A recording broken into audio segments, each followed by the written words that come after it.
Hey everybody, so the last part of the Twits that we just read featured the roly-poly bird and Mugglewump and the monkeys.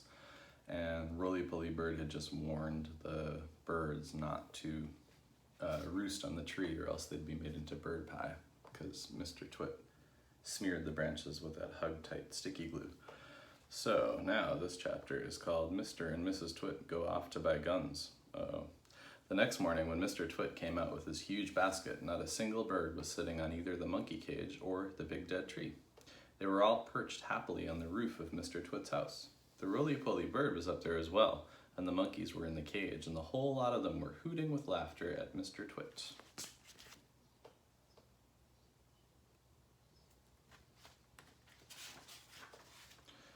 "I'll wipe that silly laugh off your beaks," Mr. Twit screamed at the birds. "I'll get you next time, you filthy, feathery frumps. I'll wring your necks, the whole lot of you, and have you bubbling in the pot for bird pie before this day is out." "How are you going to do that?" asked Mrs. Twit, who had come outside to see what all the noise was about. "I won't have you smearing sticky glue all over the roof of our house." Mr. Twit went very close to Mrs. Twit and lowered his voice so that neither the birds nor the monkeys should hear. "I've got a great idea," he said.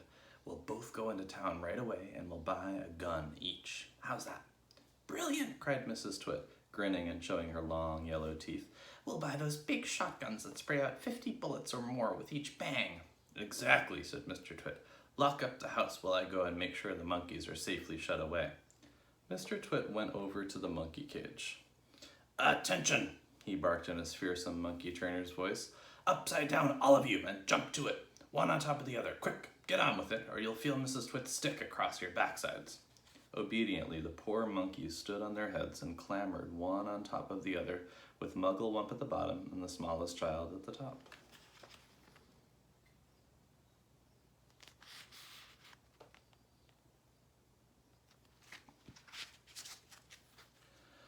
"Now stay there till we come back," Mr. Twit ordered. "Don't you dare move, and don't overbalance. When we return in 2 or 3 hours' time, I shall expect to find you all in exactly the same position as you are now. You understand?"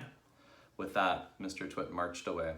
Mrs. Twit went with him, and the monkeys were left alone with the birds. Mugglewump has an idea. As soon as Mr. and Mrs. Twit had disappeared down the road, the monkeys all flipped back onto their feet the right way up. "Quick, get the key," Mugglewump called out to the roly-poly bird, who was still sitting on the roof of the house. "What key?" shouted the roly-poly bird. "The key to the door of our cage," cried Mugglewump. "It's hanging on a nail in the workshed. That's where he always puts it." The roly-poly bird flew down and came back with the key in his beak. Mugglewump reached a hand through the bars of the cage and took the key.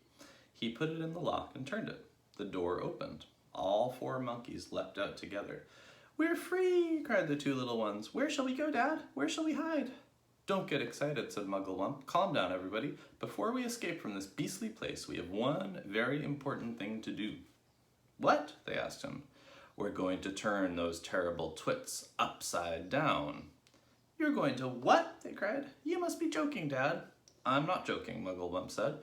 "We're going to turn both Mr. and Mrs. Twit upside down with their legs in the air." "Don't be ridiculous," the roly-poly bird said. "How can we possibly turn those 2 maggoty old monsters upside down?"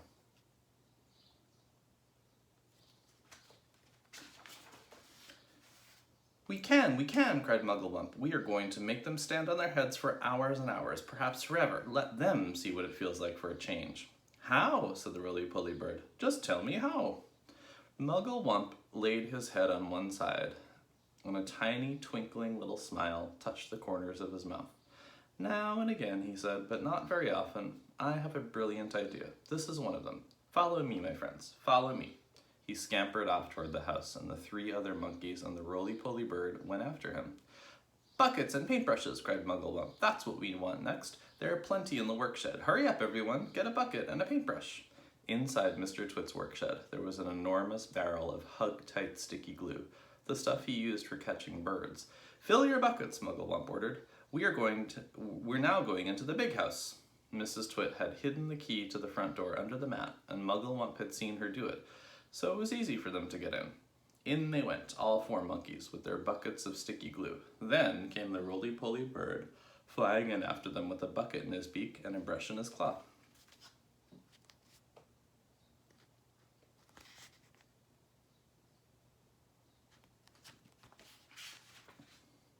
The great glue painting begins.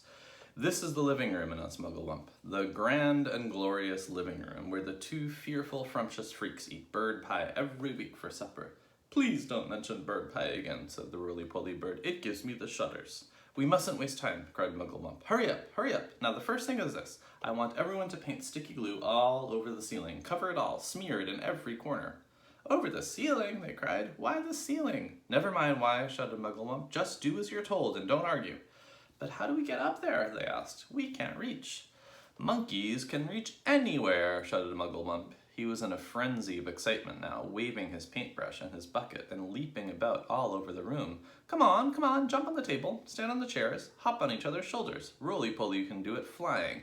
Don't stand there gaping. We have to hurry. Don't you understand that? Those terrible Twits will be back any moment, and this time they'll have guns. Get on with it, for heaven's sake. Get on with it.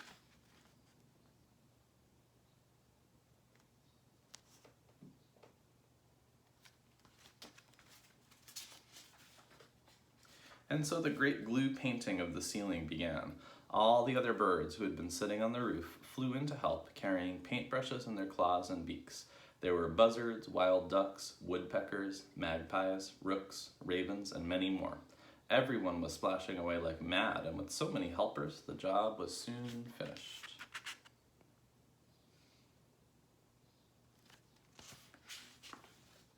The carpet goes on the ceiling. What now? They all said, looking at Mugglewump. Aha! Cried Mugglewump. Now for the fun. Now for the greatest upside-down trick of all time. Are you ready? We're ready, said the monkeys. We're ready, said the birds. Pull out the carpet, shouted Mugglewump. Pull this huge carpet out from under the furniture and stick it onto the ceiling. Onto the ceiling? They cried. But that's impossible, Dad. I'll stick you onto the ceiling if you don't shut up, snapped Mugglewump. He's dotty, they cried. He's balmy, he's batty, he's nutty, he's screwy, he's wacky, cried the roly-poly bird. Poor old Muggles has gone off his wump at last. Oh, do stop shouting such rubbish and give me a hand, said Mugglewump, catching hold of one of the corners of the carpet. Pull, you nitwits, pull.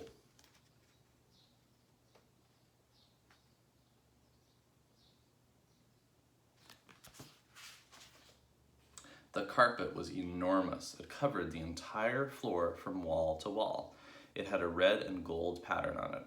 It is not easy to pull an enormous carpet off the floor when the room is full of tables and chairs. Pull, yelled Mugglewump. Pull, pull, pull. He was like a demon, hopping around the room and telling everyone what to do. But you couldn't blame him. After months and months of standing on his head with his family, he couldn't wait for the time when the terrible Twits would be doing the same thing. At least that's what he hoped. With the monkeys and the birds all pulling and puffing, the carpet was dragged off the floor and finally hoisted up onto the ceiling, and there it stuck. All at once, the whole ceiling of the living room was carpeted in red and gold. The furniture goes up. Now the table, the big table, shouted Mugglewump. Turn the table upside down and put a dollop of sticky glue onto the bottom of each leg. Then we shall stick that onto the ceiling as well. Hoisting the huge table upside down onto the ceiling was not an easy job, but they managed it in the end. Will it stay there? They cried. Is the glue strong enough to hold it up? It is the strongest glue in the world, Mugglewump replied. It is the special bird-catching, bird-killing glue for smearing on trees. Please, said the roly-poly bird, I have asked you before not to mention that subject. How would you like it if it was monkey pie they made every Wednesday, and all your friends had been boiled up and I went on talking about it?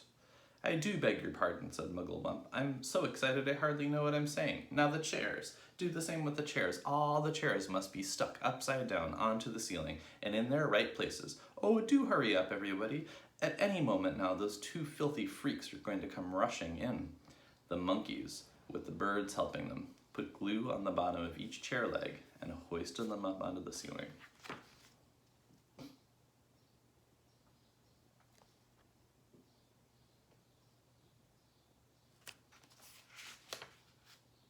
Now the smaller table, shouted Mugglewump, and the big sofa, and the sideboard, and the lamps, and all the tiny little things. The ashtrays, the ornaments, and that beastly plastic gnome on the sideboard. Everything, absolutely everything, must be stuck to the ceiling.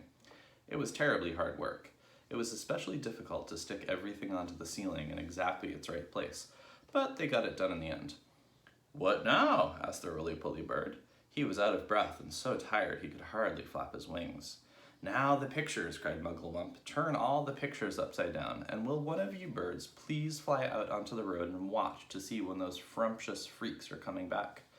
"I'll go," said the roly-poly bird. "I'll sit on telephone wires and keep guard. It'll give me a rest." So we'll have to figure out if the Twits come back in too early or just in time next week. All right, have a great weekend.